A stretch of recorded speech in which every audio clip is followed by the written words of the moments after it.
The Netflix Dahmer series shocked the world, breaking viewing records and dominating social media conversations for months. But what it didn't show is far more important than what it did. While millions of viewers were captivated by the dramatization of a killer, real families were left to grapple with the resurgence of their darkest memories. Welcome back, everyone. Today, we are taking a step back from the sensational headlines. Instead, we are looking at recent interviews with the victims' families to understand what they say was missing from the screen. We are going to explore the human side of this tragedy, focusing entirely on the perspectives of those who lived through it. Immediately, this raises a difficult question regarding how we consume true crime. The dramatization left out emotional truths that only survivors and families can explain. And understanding their side of the story is crucial for anyone who watches this genre. To understand the family's perspective, we first have to look at how this show came into existence and why it brought up such mixed emotions. When a major series is produced, the general public often assumes that the families involved are consulted, or at least notified. However, reports indicate that this is not always the standard practice in the entertainment industry. In multiple interviews following the show's release, several family members shared that watching their story recreated felt deeply painful. Some stated that they were never contacted by the production team. For them, finding out about the series happened in the same way it did for the rest of the world, by seeing a trailer or scrolling through a streaming service. Imagine the emotional weight of seeing a traumatic moment from your own life played out by actors, with millions of strangers watching and commenting. One family member described it in an interview as being retraumatized. They explained that seeing the dramatic reenactments brought back all the emotions they had spent decades trying to heal from. It is important to note that while the show aimed to tell a comprehensive story, the impact on the families was immediate and visceral. According to their public statements, it wasn't just about the facts of the case, it was about the lack of control over their own narrative. They expressed that the show felt like it was capitalizing on their grief. But here's the part most viewers never hear. While the internet debated the acting performances and the cinematography, the families were dealing with a very different reality. They were trying to protect the dignity of their loved ones in the face of a massive pop culture phenomenon. So what exactly was missing? According to multiple interviews, families said the show focused heavily on the perpetrator, but not enough on the people he harmed. While the series did attempt to show some of the victims' backstories, families felt that the portrayal was still defined by their tragic end, rather than their lived experiences. In a recent interview, a relative of one of the victims pointed out that the show missed the vibrancy of who these men really were. They were not just names in a police file or characters in a horror story. They were brothers, sons, fathers, and friends. They had distinct laughs, specific dreams, and talents that were extinguished too soon. Critiques from the families suggest that when we view these events through the lens of a drama, we lose the nuance of their humanity. The show, by its nature, had to focus on the timeline of the crimes. However, the families argue that this structure reduces their loved ones to supporting characters in someone else's story. One perspective that surfaced repeatedly in interviews was the erasure of the community's resilience. The families emphasized that they were not just passive victims. They were active members of their communities who fought for justice long before cameras arrived. They organized, they marched, and they supported one another when the system failed them. Family members have expressed that the show, while highlighting systemic failures, perhaps didn't fully capture the strength it took for them to survive the aftermath. They want the world to know that their lives continued, heavily burdened by grief, but also defined by a quiet, enduring strength that a television script rarely captures. Let's look closer at the specific messages families have shared recently. We will not be using graphic details or names to respect their privacy, but we will summarize the core of their statements. In one emotional interview, a sister of a victim spoke about the famous courtroom scene that was recreated in the show. She explained that while the actor mimicked her reaction perfectly, the show could never capture the internal feeling of that moment.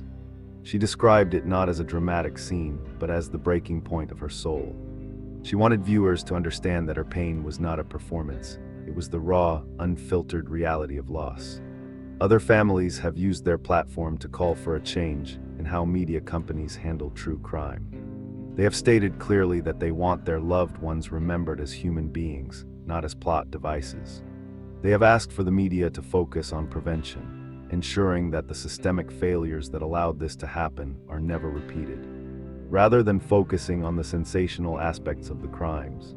Another key message from recent interviews is the need for space. Many family members expressed that they simply wanted to be left alone to grieve in peace, but the popularity of the show made that impossible. They described being bombarded by questions and seeing images of their tragedy everywhere they turned. But what they said next adds a layer of truth the show never touched. They spoke about the long-term emotional weight that doesn't end when the credits roll. For the families, there is no season finale.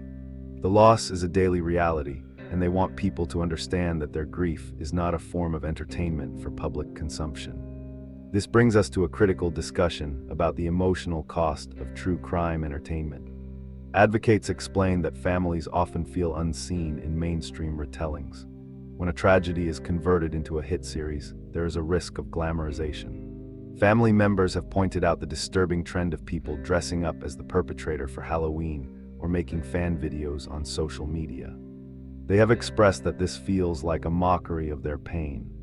From the victim's perspective, the line between awareness and entertainment is often crossed.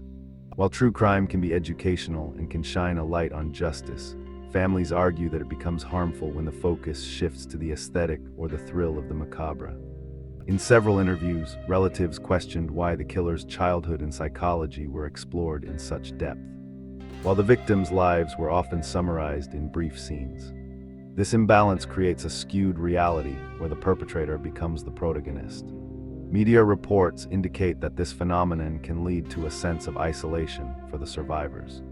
They feel that the world is more interested in the monster than the men he took away.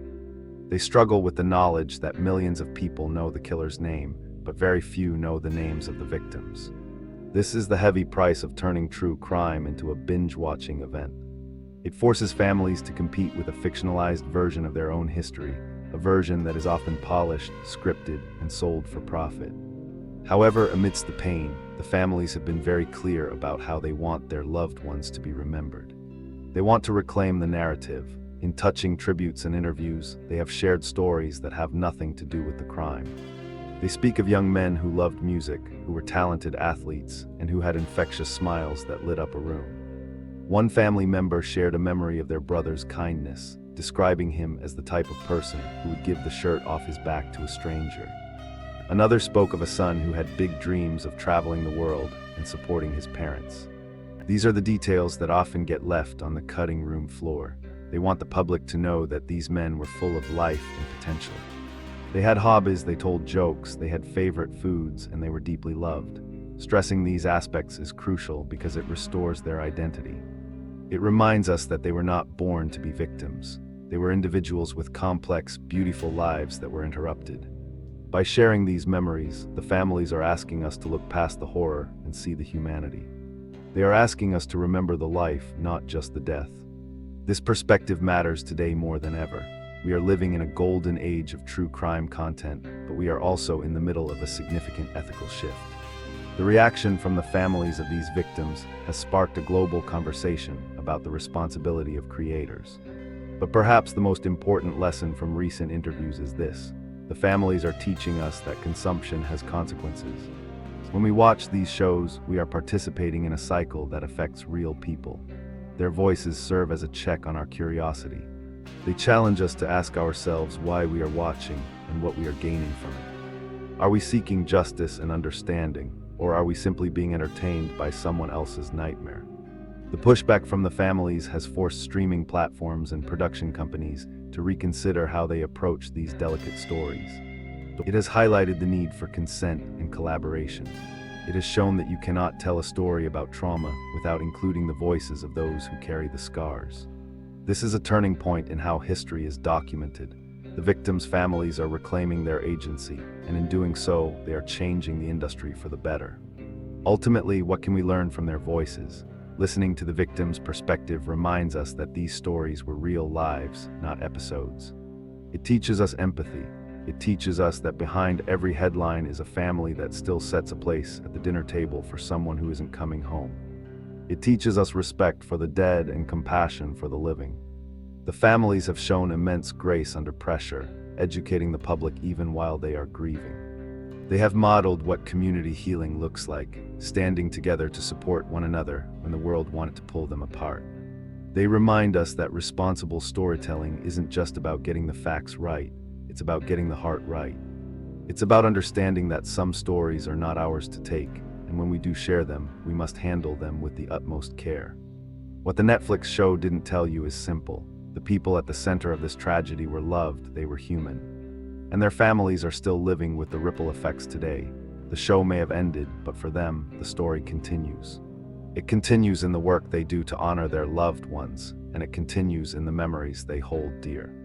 If we are going to consume true crime, we owe it to them to listen to their truth, to validate their feelings, and to ensure that we never lose sight of the humanity behind the horror.